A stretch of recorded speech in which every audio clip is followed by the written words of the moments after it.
your estimation, how many women have you slept with in your life?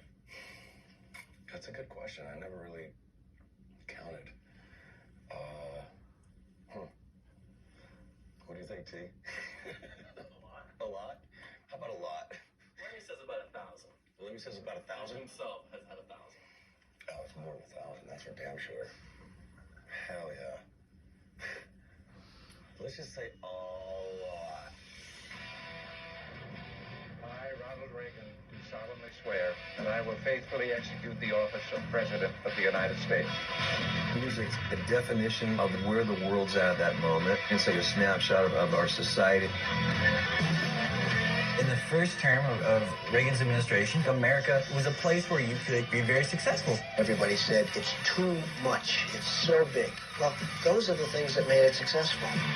The vibe of metal is larger than life. Big power chords. And I think Republican governments have this big attitude.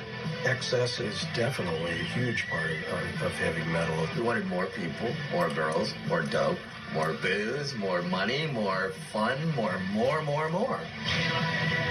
If there was kind of a phrase, I think, to sum up the whole 80s thing, would be anything worth doing is worth overdoing.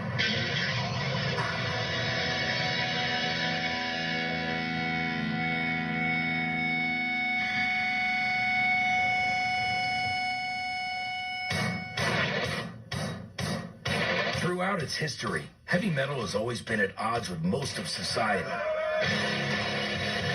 But something very strange happened in the early 80s. A barrage of big sounds and bigger hair seemed to fit perfectly with this new decade of excess.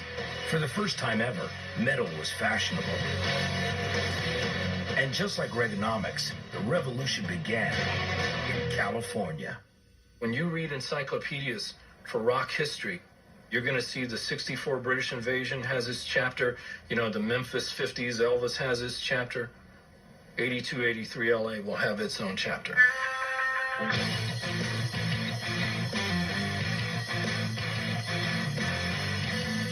In those days, on the Strip, you could literally see a Wasp, Striper, Saxon, Rat, a Motley, you name it. You would go out on a Saturday night, and everybody would be at the Rainbow, and there would just be swarms of people hanging out on the Sunset Strip, passing out flyers, trying to get you to go see their show.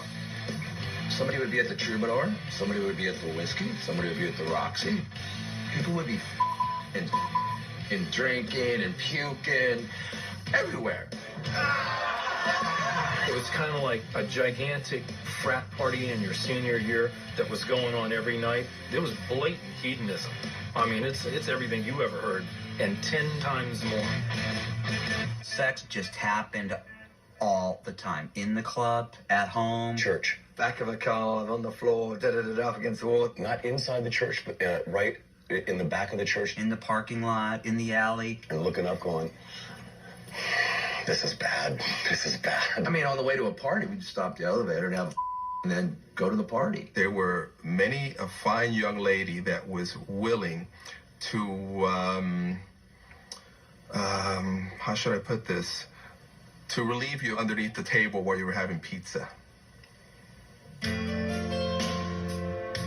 What's really amazing about the entire hairband scene is that these groups managed to sustain themselves, survive, put on pretty big stage shows in clubs, and none of them had any money.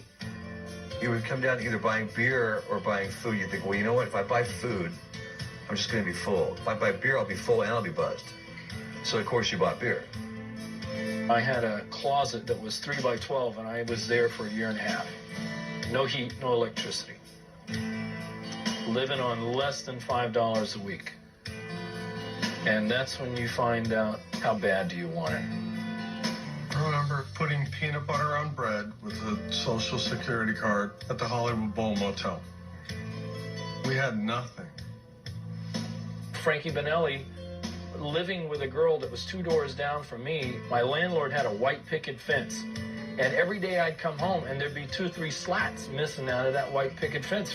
Frankie's out there stealing the fence from my landlord out there, and they're using it for firewood.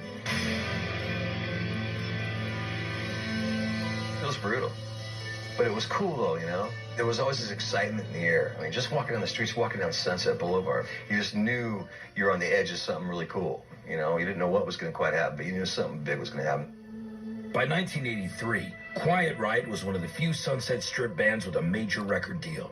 But after 2 albums and a third in production, they were still toiling in obscurity. And then came an idea. I was doing a lot of demos, and a demo of mine got in the hands of a manager who was doing business with a guy who had his own little record company. And I guess he sort of liked what he heard, and he said, let's go in and do another demo with a cover tune, because, you know, cover tunes are always the safest way for record labels to feel that the band has a potential shot at a hit.